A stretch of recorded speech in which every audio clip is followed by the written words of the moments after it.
Bismillahirrahmanirrahim. Assalamualaikum warahmatullahi wabarakatuh. Alhamdulillah, wassalatu wassalamu ala rasulillah wa ala alihi wa sahbihi wa man walah, wa la hawla wa la quwwata illa billahi amma ba'd. Rabbi syrah li sadri wa yassir li amri wa hlul 'uqdatam min lisani yafqahu qawli. Pemirsa yang dimuliakan Allah Subhanahu wa taala, alhamdulillah kita bersyukur kepada Allah karena pada sore ini kita dapat kembali berjumpa untuk melanjutkan pembahasan Kitabul Adab yang pada pertemuan kali ini masih membahas seputar adab-adab tentang menunaikan hajat. Kita lanjutkan pembahasan kita di poin yang kelima dari bab ini berkaitan dengan adab keluar dan masuk toilet. Penulis mengatakan ma yuqalu wa yaf'alu 'inda ad-dukhuli wal khuruji minal khala'. Apa yang semestinya dikatakan dan juga dikerjakan ketika memasuki atau keluar dari toilet. Mawadhi'u qada'il hajah mahallun lin najasat wal qadar. Sebagaimana kita ketahui bahwa tempat-tempat membuang hajat itu adalah tempatnya najis dan juga kotoran. Wasyayatinu ma'rufatun bi mulabasatiha lin najasat wa mahabbatiha lidzalik. Dan setan itu dikenal lekat dengan tempat-tempat yang najis semacam itu dan mencintai tempat-tempat yang sejenis. Walidha fahiya ta'wi ilal kunufi wal hushushi ay makani qada'il hajah. Oleh karena itu setan suka berdiam di toilet atau di kamar mandi tempat membuang hajat. Diriwayatkan dari Zaid bin Arqam dari Rasulullah SAW, beliau bersabda, inna hadhihi al-hushus muhtadharah. Nabi SAW mengatakan sesungguhnya toilet-toilet ini adalah tempat-tempat yang dihadiri, maksudnya dihadiri oleh setan. Wasyaitanu aduwwun lil insan. Dan setan kita tahu adalah musuh bagi manusia. La yanfaqu an adawatihi wa idaihi. Mereka tidak pernah berhenti untuk memusuhi manusia dan mengganggu manusia. Wa yajidu bughyatahu fil hushusi wal kunufi. Dan mereka mendapati tujuan mereka ada pada tempat-tempat semacam itu, yaitu di toilet dan di tempat kamar mandi. Ya. Walihada ja'a syara' bima yahfadhu lil insan badanahu wa aqlahu. Maka dari itu syariat datang untuk menjaga manusia, baik menjaga badannya ataupun menjaga akalnya. Fasyara'a lahu adhkaran tahfadhuhu bi amrillahi subhanahu wa ta'ala. Sehingga syariat itu mensyariatkan zikir-zikir yang dapat menjaga manusia ya, atas perintah Allah dari gangguan-gangguan itu, baik dari gangguan sifatnya fisik ataupun gangguan yang lainnya. Wa fayuqaddimu dakhilu ilal khala'i rijlahul yusra. Maka hendaknya orang yang memasuki WC itu mendahulukan kaki kirinya. Itu yang pertama. Adab yang pertama yaitu ketika kita masuk WC maka dahulukan kaki kiri. Sebagaimana dikatakan Syekhul Islam, beliau mengatakan wa qad istaqarrat qawaidu syari'ah ala anna al-af'ala allati tashtariku fiha al-yumna wal yusra taqaddamu atau tuqaddamu fiha al-yumna idza kanat min babil karamah. Sebagaimana telah valid dalam kaidah-kaidah syariat bahwasanya semua perbuatan-perbuatan yang melibatkan tangan atau melibatkan kanan dan kiri, maka rinciannya sebagai berikut. Yang pertama, hendaknya dia mendahulukan yang kanan ketika itu bab karamah, yaitu bab kebaikan, bab mulia, ya. kal wudu'i wal ghusli, semisal wudu kita dahulukan tangan kanan, dahulukan kaki kanan, ya. Wal ghusli, dan juga mandi kita kalau misalnya mandinya pakai gayung misalnya, maka kita guyurkan bagian kanan tubuh baru kemudian bagian kiri dan semisalnya. Wal ibtida bisyiqqil aiman fis siwak, demikian pula dalam bersiwak, ya, sikat gigi, maka kita dahulukan bagian mulut sebelah kanan kemudian baru yang sebelah kiri. Wa natfil ibd, dan juga mencukur bulu ketiak, karena itu sifatnya membersihkan sesuatu, ya, maka juga didahulukan ketiak kanan kemudian baru ketiak kiri. Wakal libas, dan juga memakai baju, kerah kanan dulu baru kerah yang kiri. Wal intial, pakai sendal juga kanan dulu baru kiri. Watarajul, bersisir, ya, belah kanan dulu baru kiri, ya. Wadukhulul masjid wal manzil, termasuk juga masuk masjid itu kan melangkah dengan tangan kaki kanan dulu, begitu pula masuk rumah. Wal khuruj minal khala, dan keluar dari WC. Keluar dari WC berarti dari tempat kotor menuju tempat yang lebih bersih, lebih terbebas dari setan, berarti kan menuju kepada kebaikan, ya, maka juga mendahulukan kaki kanan ketika keluar WC. Wa nahwu dzalika, dan lain sebagainya, hal-hal yang baik, hal-hal yang mulia, hal yang bersih, yang semisal itu tangan atau kaki kanan terlebih dahulu. Wa tuqaddam al-yusra fil diddi dzalik, dan didahulukan yang kiri dalam perkara-perkara yang kebalikan dari yang tadi. Kadukhulil khala wa khal'in na'al, semisal masuk ke WC. Masuk ke WC berarti masuk ke tempat yang kotor, maka dahulukan kaki kiri, kemudian melepas sendal, kebalikan dari memakai sendal.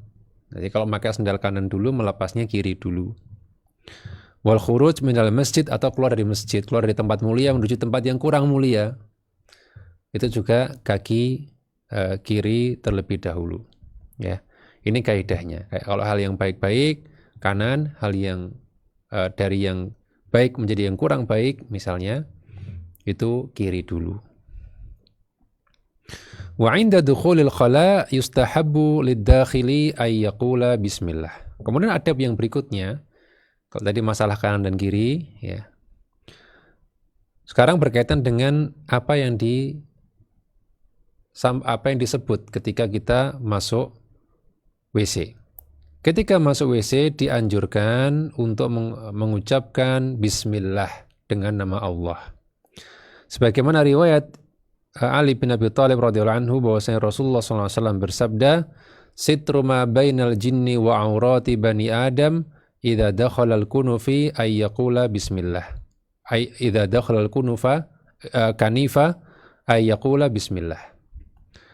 Penghalang antara jin dan aurat manusia ketika masuk WC adalah ketika dia mengatakan bismillah. Maka dengan itu jin tidak bisa melihat aurat manusia. Padahal jin itu ada di sekitar kita. Ya, kemudian ketika kita mengucap bismillah, maka jin menjadi tidak bisa melihat aurat kita walaupun kita membuka aurat. Wa yusannu lahu ay yaqula a'udzu billahi minal khubuthi wal khaba'ith, atau a'udzu billahi minal khubthi wal khaba'ith, ya. Dan disunahkan pula untuk mengucapkan aku berlindung kepada Allah dari khubthi, ya, pakai ba yang di sukun, khubthi itu artinya asyar, kejelekan, atau khubuthi yang artinya setan laki-laki, wal khaba'ith, dan setan perempuan. Jadi memang ada riwayat yang baknya itu sukun, khubthi. Ada riwayat yang juga baknya dhammah, khubuthi, ya. Ya, ada beberapa riwayat yang membacanya berbeda tapi maknanya kurang lebih mirip, ya. Kalau khubthi itu keburukan, khubuthi itu setan laki-laki. Dan diriwayatkan dari Abdul Aziz bin Suhaib, dia mengatakan aku mendengar Anas radhiyallahu anhu mengatakan, kana Nabi sallallahu alaihi wasallam idza dakhala al-khala qala Allahumma inni a'udzubika minal khubuthi wal khaba'ith. Ya, riwayat yang sama menunjukkan Nabi SAW ketika masuk WC, ya, beliau berdoa atau beliau berzikir, Allahumma inni a'udzubika minal khubuthi wal khaba'ith. Dan juga Sa'id bin Zaid mengatakan, idza arada ayyadkhula. Ya. Beliau mengatakan ketika hendak masuk. Ya. Dan perkataan beliau idza aradal khala afada anna ad-dakhila yaqulu hadza dzikr qabla dukhulihi la ba'dahu. Ya, perkataan beliau bahwasanya idza arada ayyadkhula, ketika ingin masuk, ini menunjukkan bahwasanya ini diucapkan sebelum masuk, bukan setelah keluar gitu ya, atau bukan juga setelah di dalam, tapi sebelum masuk gitu ya. Jangan pula setelah di dalam ya. Karena kita kemarin sampaikan menghindari penyebutan zikir nama Allah di dalam. Kalau masih di luar oke, ya. Nah, masalah sebelum masuk bismillah, Allahumma inni a'udzubika minal khubuthi wal khaba'ith ya. Baru kemudian masuk ya. Wa faidatu hadhil isti'adzah al-iltija' ila Allah azza wa jalla minal khubuthi wal khaba'ith. Faedah dari kalimat isti'adzah atau minta perlindungan Allah ini adalah kita meminta kepada Allah perlindungan dari setan laki-laki dan setan perempuan. Lianna hadzal makan khabithun, karena tempat ini yaitu WC adalah tempat yang kotor. Wal khabithu ma'wal khubatha, dan khabith ya, tempat kotor itu adalah tempatnya yang buruk-buruk, yang kotor-kotor. Fahuwa ma'wa syayatin fasara minal munasib idza arada dukhul al-khala ay yaqula a'udzu billahi minal khubuthi wal khaba'ith. Nah, karena dia juga tempat setan, maka yang paling cocok ketika dia mau masuk WC, dia mengatakan, dia minta perlindungan dari setan laki-laki maupun setan perempuan. Hatta la yusibahul khubuth wa huwa syarr walal khaba'ith wa huwa an-nufus asy-syarirah, sehingga dia tidak ditimpa keburukan ya. Ini kalau yang di sini khubthu ya, khubth yang pakai ba yang di sukun ya, artinya syarr, keburukan. Walal khaba'ith, tidak pula khaba'ith. Apa itu khaba'ith? Wa huwa an-nufus asy-syarirah, yaitu jiwa-jiwa yang buruk ya. Jiwa-jiwa yang buruk. Jadi terhindar dari keburukan dan jiwa-jiwa yang buruk. Kalau kita membacanya minal khubthi wal khaba'ith ya. Yang ini disebutkan oleh Syekh Utsaimin rahimahullahu taala. Itu tentang masuk WC. Wa 'indal khuruji minal khala yuqaddimu ar-rajulu atau yuqaddimu ar-rijlal yumna ya. Dan ketika keluar dari WC, dia mendahulukan kaki kanan. Ya, wa yaqul, dan mengucapkan ghufranaka. Ghufranaka, aku memohon ampunanmu ya Allah. Ya. Ghufranaka. Sebagaimana riwayat Aisyah radhiyallahu anha yang mengatakan, kana Nabi sallallahu alaihi wasallam idza kharaja minal ghaid qala ghufranak. Kata Aisyah, Nabi sallallahu alaihi wasallam ketika keluar dari toilet, beliau mengatakan ghufranaka, ya Allah aku mohon ampunanmu. Dan dalam riwayat Tirmidzi, idza kharaja minal khala, ketika keluar dari khala ya, sama, khala itu tempat membuang hajat ya. Wa qawluha 'indal khuruj al-murad bidzalika ba'dal khuruj minal khala. Ya, 'inda, walaupun 'inda itu dalam bahasa Arab artinya ketika keluar, namun maksudnya adalah setelah keluar. Jadi sudah di luar, kemudian baru mengatakan ghufranaka ya. Faedahnya apa di sini? Kenapa Nabi meminta ampun? Kalau tadi kan kita dijelaskan ya, kita akan masuk di tempat yang banyak setan sehingga kita diminta berlindung dari setan ya, dari berlindung kepada Allah dari setan. Kalau ghufranaka apa faedahnya? Di antara yang disebutkan para ulama adalah WC itu karena kita nggak bisa menyebut nama Allah di situ, nggak bisa berzikir, ya kita akan kehilangan beberapa waktu di mana kita tidak bisa berzikir, lisan kita nggak bisa memuji Allah Subhanahu wa taala di situ, maka berarti kan kita ada waktu yang terbuang untuk itu. Nah, itulah kemudian kita minta ampun kepada Allah, kita nggak bisa berzikir di tempat tersebut selama kita di WC. Ya, itu diantara yang dijelaskan sebagian ulama hikmah kenapa kita mengucapkan ghufranaka. Ada faedah juga di sini, hadzal adabu la yaqtasir 'ala al-amakin al-mu'addah liqada'il hajah. Adab ini juga tidak terbatas pada tempat-tempat yang memang disiapkan khusus untuk menunaikan hajat. Jadi seperti WC yang tertutup, WC umum, WC rumah, ya. Bukan hanya untuk WC yang ada ruangan khususnya untuk WC. Bal yustahabbu fi'luhu hatta fis sahra. Bahkan adab ini ya juga berlaku untuk tempat buang hajat di tempat terbuka. Di zaman dulu belum ada tempat atau belum banyak ya tempat khusus untuk tertutup untuk buang hajat. Ya. Banyak tempat-tempat buang hajat yang itu yang penting cari tempat yang sepi, nggak kelihatan sama orang, ya itu jadi tempat buang hajat. Begitu pula kalau kita naik gunung ya atau ke tempat-tempat yang misal di hutan ya yang nggak ada WC, berarti kan kita nyari tempat yang sepi. Dan itu bukan, kita tidak menyebutnya WC gitu ya, itu tempat orang buang hajat namun tidak disiapkan untuk itu gitu ya. Nah, ini juga berlaku. Ya. Fa idza iqtaraba al-mutakhalli min al-makan alladhi ikhtarahu liqada'i hajatihi aw arada al-julus falyaqul dzikra ad-dukhuli. Sehingga kalau dia sudah mengarah atau mendekat ke tempat yang dia pilih untuk menunaikan hajat, ya dimanapun yang dia cari ternyata itu cocok ya untuk bersembunyi, ya kemudian dia mau duduk, ya maka dia bisa membaca zikir tersebut karena dia ketika itu sudah akan membuka auratnya, Nah, kalau belum baca nanti nggak ada sitter, nggak ada pelindung ya, antara dirinya dengan jin. Ini kalau dia membaca itu, walaupun tempatnya terbuka, tapi akan terlindungi auratnya dari pandangan jin. Wa idza faragha min qada'i hajatihi falyaqul dzikra al-khuruj. Demikian pula ketika dia selesai ya, udah pakai celana lagi, maka dia juga mengatakan atau mengucapkan zikir ketika keluar dari WC, yaitu ghufranaka. Ya.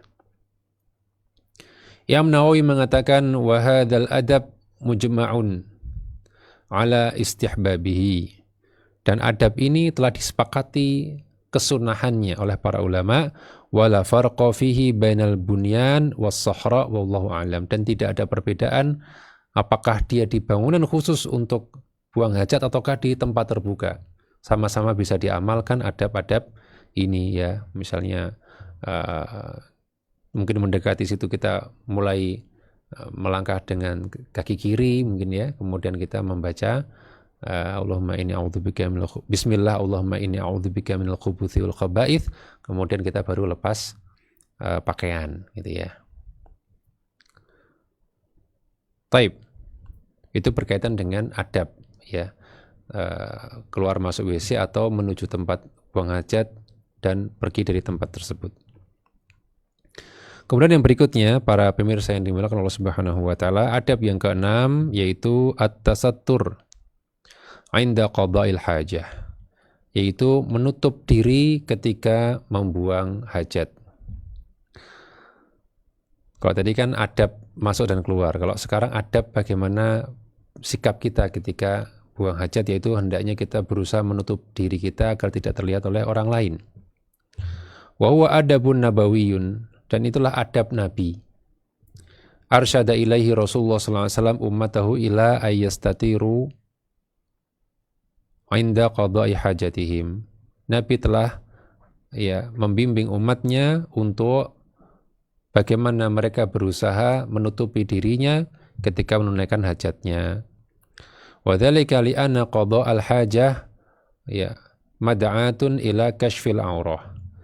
Yang demikian itu karena menunaikan hajat itu pasti membuka aurat. Ya, adalah tempat aurat itu akan terbuka. Wa syara'u ja'a bisatri wal hifdzil aurat la kashfiha. Dan syara' atau syariat itu datang untuk memerintahkan untuk menutup dan menjaga aurat dan bukan untuk membuka aurat. Diriwayatkan dari Mughirah bin Syu'bah radhiyallahu anhu, ia mengatakan, kuntu fi safarin ma'an Nabi sallallahu alaihi wasallam faqala ya Mughirah khudh al-idawah. Suatu ketika aku bersafar bersama Nabi sallallahu alaihi wasallam, kemudian beliau bersabda, wahai Mughirah, ambil ember itu, ya, ember berisi air, ya. Ambil ember itu. Fa akhadtuha fantalaqa Rasulullah sallallahu alaihi wasallam hatta tawara anni. Maka Nabi pun mengambilnya dariku, ya, aku ambil, kemudian Nabi ambil dariku, kemudian beliau berjalan menjauhiku dan menutupi dirinya dariku. Jadi beliau sallallahu alaihi wasallam menjauh dari Mughirah, ya. Faqadha hajatahu, kemudian beliau menunaikan kebutuhannya, menunaikan hajatnya, wa alaihi jubbatun syamiyah. Dan ketika itu beliau menggunakan jubah Syam. Ya, sejenis jubah, ya, jubah syamiyah. Dan seterusnya. Ini menunjukkan bahwasanya Nabi menjauh supaya tidak terlihat auratnya. Dan dalam riwayat Muslim, ya, famasya hatta tawara fi sawadil lail. Dalam riwayat Muslim disebutkan, maka Nabi pun berjalan sampai beliau menghilang dalam kegelapan malam. Jadi nggak kelihatan lagi, ya. Dan ketika itu mudah, ya, karena nggak ada lampu, tinggal agak jauh dikit udah nggak kelihatan. Walaupun mungkin nggak terlalu tertutup, tapi kalau udah jauh gelap tetap nggak kelihatan, ya.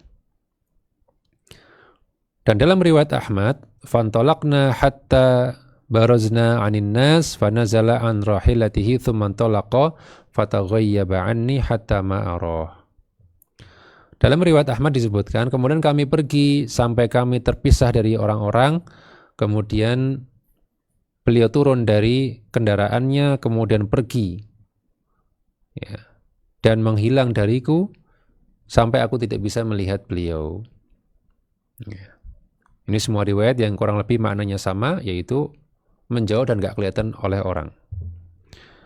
Kemudian diriwayatkan juga dari beliau, anna Nabi sallallahu alaihi wasallam kana idza dhahaba al-madhhab ab'ada. Diriwayatkan bahwa Nabi sallallahu alaihi wasallam ketika hendak pergi ke toilet, ya, madhab itu nama lain dari toilet, beliau ab'ada, beliau menjauh, ya, menjauh dari orang-orang. Yang ketika itu tentunya bukan atau belum ada toilet khusus, ya, apalagi beliau safar, ya. Artinya beliau cari tempat yang memang bisa untuk menunaikan hajat dan tidak terlihat oleh manusia.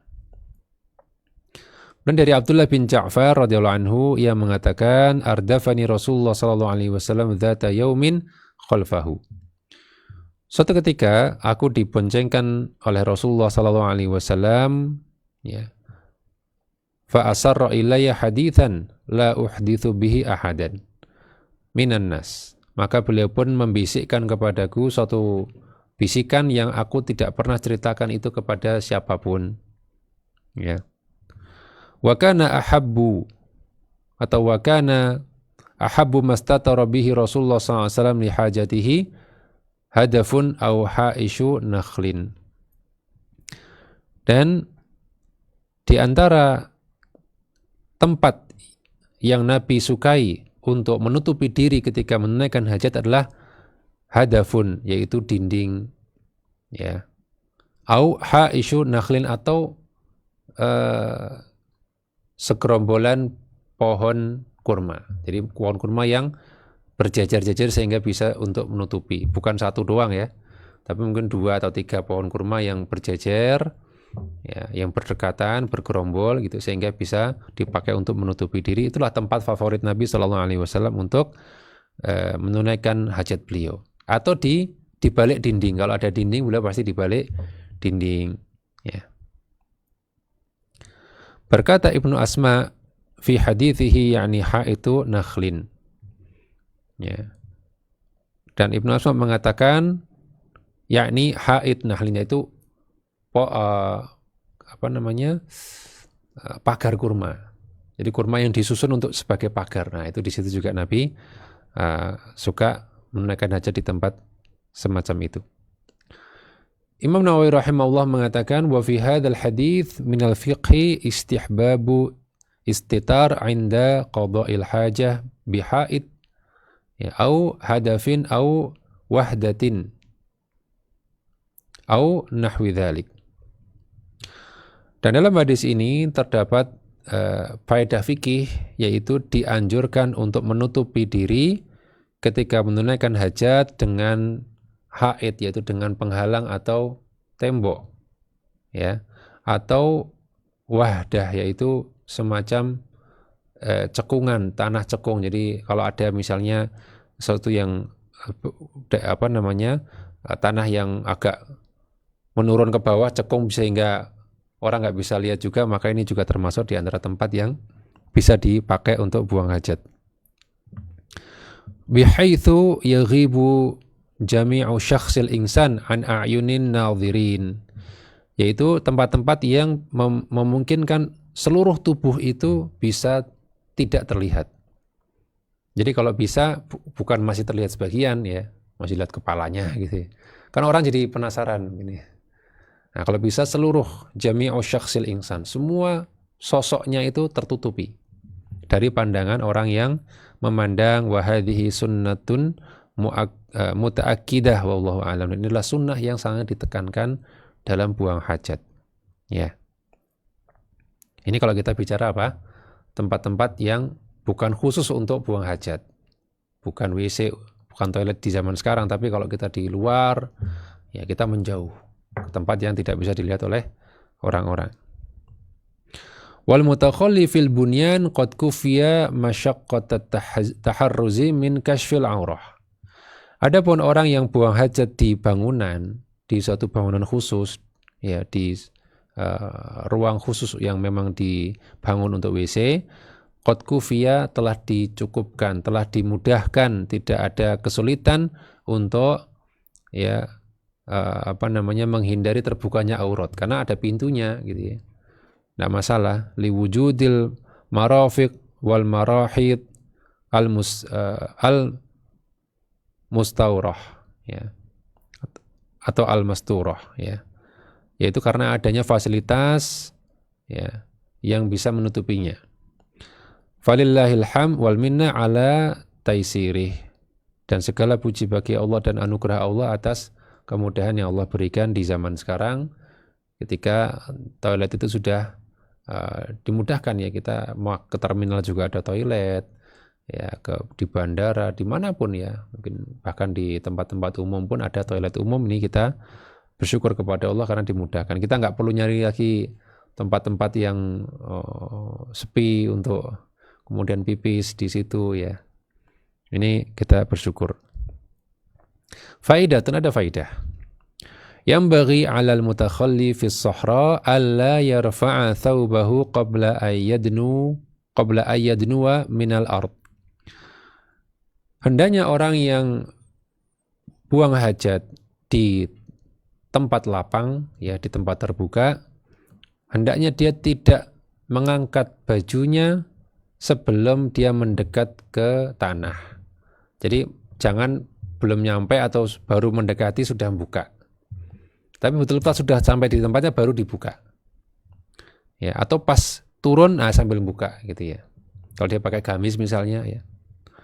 Wa khususan idza kana hunaka may yumkinuhu an-nazar ilaihi. Khususnya kalau masih memungkinkan ada orang yang bisa ngelihat ya dari jauh kelihatan. Nah, ini dia jongkok dulu ya kan, baru diangkat seperti itu. Berarti meminimalisir waktu dan posisi membuka aurat seminimal mungkin. Ya, tidak belum apa-apa udah buka. Nah, itu maka dikhawatirkan memungkinkan orang untuk bisa melihat auratnya. Taib, ini yang ke-6. Kemudian yang ke-7, di antara adab ketika buang hajat adalah al-baulu qa'iman wa qa'idan. Apa hukum buang air kecil ya, berdiri dan juga duduk? Ya. Al-aslu fil bauli ayyakuna min qu'ud. Hukum asal orang buang air kecil itu duduk. Ya, hukum asalnya. Qalat Aisyah radhiyallahu anha, berkata Aisyah, "Man haddatsakum anna Rasulullah sallallahu alaihi wasallam bala qa'iman fala tusaddiqu." Kata Aisyah, siapapun yang menceritakan kepada kalian bahwasanya Rasulullah SAW itu pernah atau beliau kalau buang air kecil itu berdiri, maka jangan kau percayai kabar darinya. Kalau siapapun ada yang ngasih tahu engkau kalau Nabi itu kencing berdiri, jangan dipercaya, kata Aisyah. Kana yabul makana yabulu illa jalisan. Kata Aisyah, tidaklah beliau buang air kecil pasti dalam kondisi duduk atau jongkok, ya.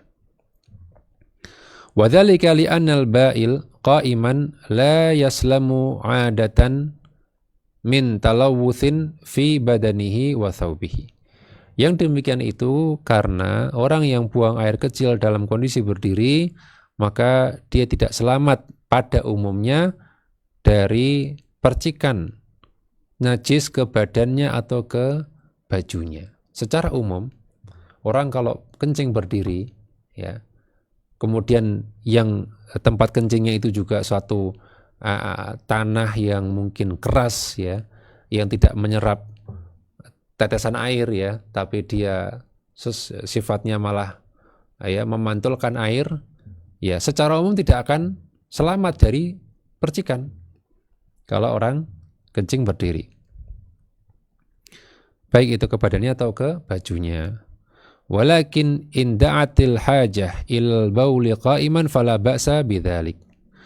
Namun jika memang ada kebutuhan untuk kencing berdiri, maka la ba'sa, tidak masalah dengan hal tersebut. Karena diriwayatkan dari Hudzaifah radhiyallahu anhu yang mengatakan, ra'aituni ana wan nabiy sallallahu alaihi wasallam natamasya fa'ata subapatu qaumin khalfa haid. Kata Hudzaifah, suatu ketika, ya, atau aku teringat ketika aku bersama Nabi sallallahu alaihi wasallam berjalan bersama, kemudian beliau mendatangi subapah, yaitu semacam tempat sampah, ya, tempat sampah, tempat orang buang buang tanah, buang sampah-sampah, ya, buang hasil dari nyapu-nyapu, ya, itu namanya subapah, ya, tempat sampah suatu kaum. Khalfa haid, yang itu terletaknya juga di belakang tembok, di belakang pagar.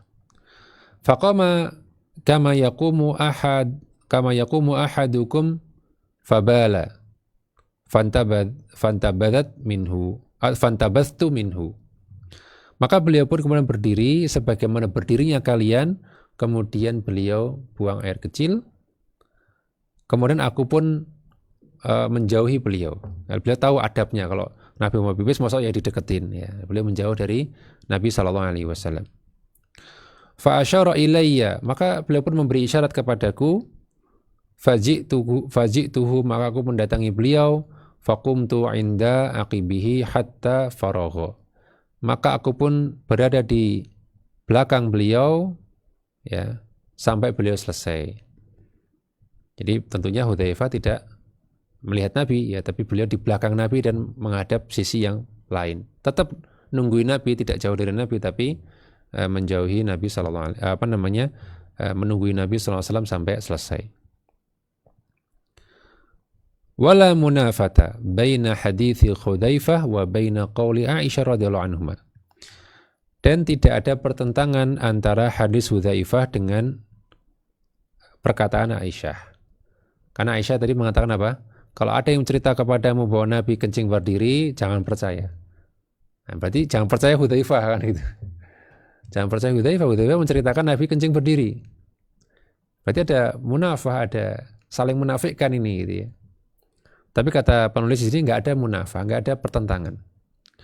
Fakalamu Aisyata yuhmalu alal aghlab min adati Rasulullah SAW.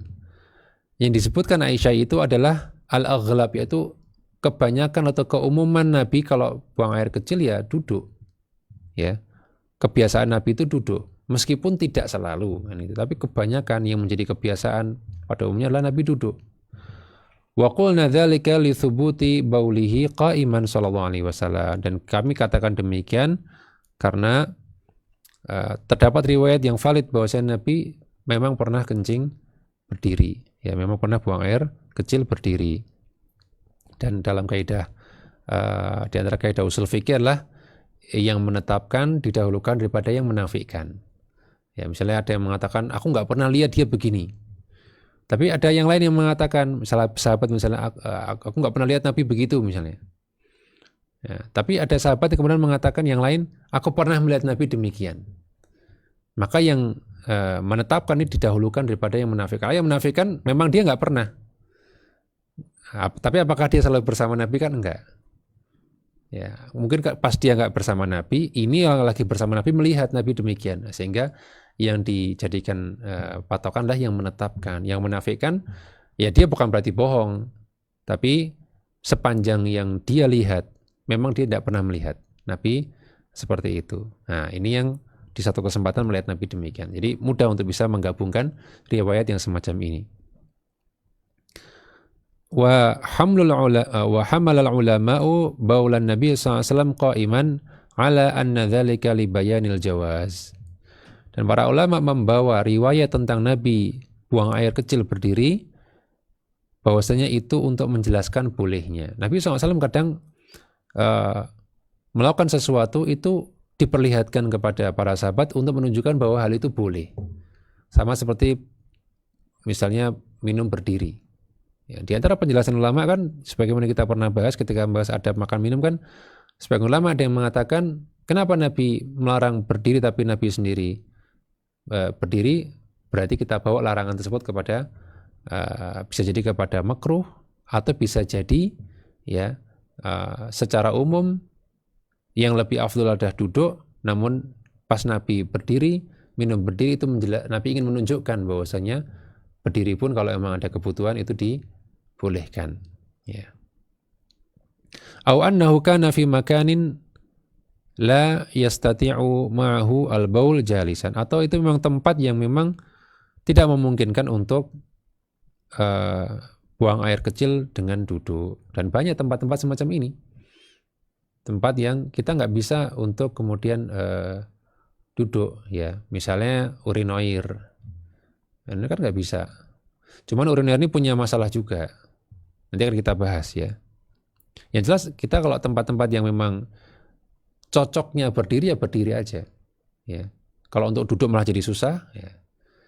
Misalnya toilet yang sempit ya di pesawat ya, kalau memang duduk itu susah ya, apalagi orangnya mungkin badannya agak besar, kalau duduk malah susah ya berdiri saja. Karena memang kebutuhan mengharuskan dia berdiri, buang airnya berdiri. Atau mungkin ketika berdiri dia bahkan bisa lebih terjaga dari najis daripada kalau dia duduk, ini bisa jadi juga. Taib, faidatun, ada faidah di sini. Al-jawazu al-baul qa'iman syarton. Li jawazil bauli qa'iman syarton. Untuk dibolehkan buang air kecil berdiri itu ada dua syarat. Yang pertama, ayat mana at-talwith, yaitu hendaknya dia aman dari percikan. Jadi kalau kita di WC di masa sekarang, itu kan WC-nya biasanya ya kalau toilet jongkok itu kan ada dinding yang membuat air kencing itu tidak nyiprat ke atas, tapi dia bisa diarahkan ke bagian sisi dindingnya ini untuk kemudian bisa ngalir ke bawah dan tidak nyiprat. Nah ini boleh. Ya, beda dengan kalau tempatnya ini benar-benar nggak ada lubangnya gitu ya, nggak ada tempat untuk nampung percikannya. Kalau di suatu lubang yang agak dalam kan nanti percikannya kan kenanya bukan di kita tapi di dinding-dindingnya gitu ya, atau dialirkan ke dindingnya, itu insya Allah nggak nyiprat, itu boleh. Ya kalau lapang gitu ya, nggak ada apa-apa, nggak ada lubangnya, nggak ada dindingnya gitu ya, cuma langsung di tanah gitu ya, namanya air pasti dia akan nyiprat. Ini yang jangan. Kalau yang tempat-tempat yang nggak bisa menyerap percikan air, itu tidak boleh kita kencing berdiri di situ. Karena kalau semakin tinggi air itu atau air kencing itu turun kan pasti cipratannya juga akan semakin jauh gitu ya. Kalau kita jongkok kan jarak air itu kan cuma dari tanah kan cuma pendek ya, sehingga hampir tidak nyiprat atau nyiprat kecil gitu ya. Beda dengan kalau semakin orang berdiri kan turunnya jatuhnya itu kan dari tempat yang tinggi sehingga nyipratnya pun bisa semakin jauh. Itu yang pertama ya. Kalau aman dari percikan maka boleh. Syarat yang kedua ayat mana an-nadhir, yaitu aman dari yang melihat. Nah ini yang kemudian tidak dipenuhi oleh beberapa tempat urinoir secara umum. Urinoir itu tempat buang air kecil laki-laki ya, di toilet laki-laki itu kan suka ada urinoir. Nah ini yang nggak bisa terpenuhi. Kenapa? Karena deketan, sebelahan gitu ya. Ya kalau mau orang bisa ngelihat ke samping. Kalau mau gitu ya. Walaupun kadang orang husnudzon, ngapain sih ngelihat sebelah. Tapi kita kan memungkinkan dilihat. Yang jadi masalah adalah memungkinkan dilihat. Bukan masalah, wah tenang, saya yakin dia nggak ngelihat. Nah bukan masalah itu. Ya, tapi masalah adalah memungkinkan nggak, karena namanya manusia kita nggak bisa kemudian memastikan ya. Bisa jadi dia ngelihat dan kita tentunya sebagai seorang muslim ya malu lah, punya rasa malu untuk terlihat, sehingga urinoir yang memenuhi syarat ya urinoir yang memang mungkin misalnya cuma satu, tidak sebelah-sebelahnya nggak ada, itu bisa ya, sehingga orang bisa fokus di situ. Kalaupun ada orang yang lalu lalang ya di sebelakangnya nggak bisa lihat, itu mungkin masih dibolehkan, tidak masalah ya. Tapi kalau yang sebelah-sebelahan apalagi deketan itu nggak memenuhi. Yang kedua dari sisi cipratan. Nah ini juga urinoir kan makanya kalau pakai urinoir pun kita harus pandai dalam bagaimana posisi buang air kecilnya, jangan diarahkan langsung ke bawah sehingga nanti nyiprat, tapi diarahkan ke dinding sehingga dia bisa lebih ngalirnya langsung ke bawah, tidak ada cipratan ya. Ini kalau kita mau pakai urinoir harus terpenuhi dua syarat ini ya. Taib. Kemudian ada pembahasan mas'alatun ya. Hal yajuzu al-baul qa'iman li ghairi hajah. Bolehkah buang air kecil berdiri tanpa kebutuhan? Jadi memang kan hukum asalnya kita duduk. Bagaimana kalau bisa duduk tapi kita memilih berdiri tanpa ada kebutuhan? Jawabannya kata Lajnah Daimah, lau bala qa'iman li ghairi hajah lam ya'tham. Kalau dia buang air kecil berdiri tanpa kebutuhan, jadi dia sebenarnya bisa duduk, nggak ada alangan juga untuk duduk, tapi dia memilih berdiri, lam ya'tham, dia nggak dosa. Lakinnahu khalafa fi qada'i hajatihi al-afdal. Namun dengan itu berarti dia telah menyelisihi cara buang air yang lebih afdol, yaitu cara buangnya Nabi, wal akthar min fi'alihi sallallahu alaihi wasallam. Berarti dia menyelisih kebiasaan Nabi SAW yang lebih sering beliau lakukan, yaitu buang air kecil dengan duduk ya. Kalau kita mencontoh Nabi dengan semakin sempurna, tentunya mana yang lebih banyak Nabi lakukan, itu pun yang kita lebih banyak lakukan ya. Mana yang jarang Nabi lakukan, itu pun yang kita jarang kita lakukan. Itu kalau mau sesuai dengan sunnah Nabi atau contoh dari Nabi SAW ya. Bab berikutnya ini cukup panjang, sepertinya tidak akan selesai dalam beberapa menit ya. Insya Allah akan kita lanjutkan pembahasan di bab ke-8 dan seterusnya di pertemuan berikutnya. Wallahu ta'ala a'lam bis-shawab. Kita tutup. Subhanakallahumma bihamdika asyhadu an la ilaha illa anta astaghfiruka wa atubu ilaik. Wassalamualaikum warahmatullahi wabarakatuh.